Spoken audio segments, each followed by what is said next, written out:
Сегодня вооруженные силы стали обеспеченным и вооружением, и оружием. И все условия сегодня есть. Заниматься спортом, стать военнослужащим и быть военным, поступить в военные вузы.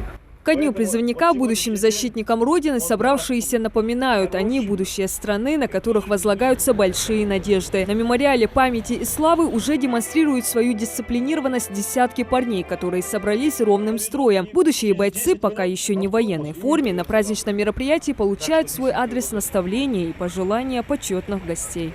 Это гордость защищать Отечество, это значит, тебе доверили оружие, чтобы ты защищал покой, стабильность, мирную жизнь родственников, друзей, товарищей, народа, государства.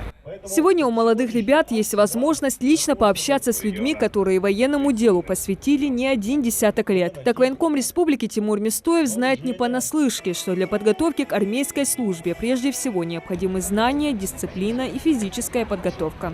Может быть, где-то подтянуться в спорте, это где-то в учебе. Поэтому еще есть время для них. Вот год-два есть время, и я надеюсь, что они уже там себя покажут.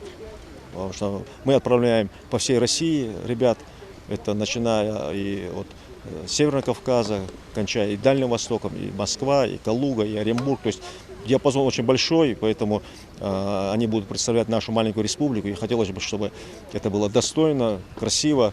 Возможно, не всем этим ребятам удастся отслужить, но окунуться в атмосферу армейской жизни сегодня повезло всем. Для школьников организовали экскурсию по военной части. За новыми впечатлениями и знаниями молодые ребята направляются, пытаясь идти ровным строем. Спецназ в показательных выступлениях для юных гостей демонстрирует навыки боя.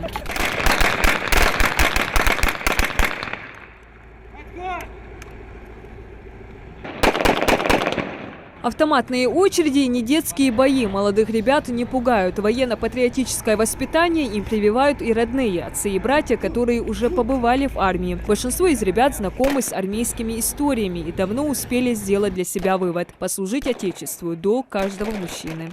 Я считаю, отслужить нужно, так как это опыт жизненный. Думаю, необходимо до армии заниматься спортом. Это самое главное в армии. Еще нужно быть ответственным, скорее всего. Папа мне рассказывал, как они там служили, что много чего рассказал, я даже не помню.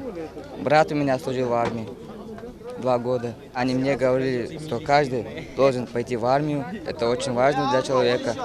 Но я тоже хочу пойти в армию после учебы, не знаю, получится ли мне. Особое внимание ребят на экскурсии привлек грозный танк, встречающий всех прямо от порога военной части. На боевую бронированную машину забираются, не жалея костюмы. Сегодня многим доводится впервые видеть, как она выглядит изнутри. Однако военная техника не всем пришлась по душе. Здесь же военнослужащие части знакомят гостей с настоящим боевым оружием.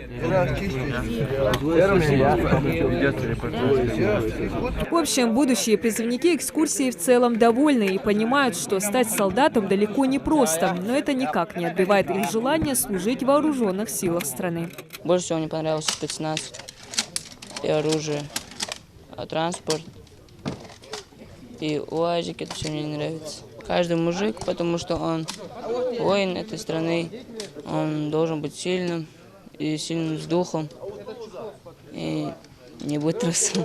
О порядке прохождения службы в армии России, воинском уставе и условиях применения оружия будущим защитникам Родины рассказали. В свою очередь военнослужащие дали совет тем, кто уже решил служить Отечеству. Не тратить время зря, заниматься спортом и набираться знаний. Диана Дударова, Асхаб Белакиев, Новости 24.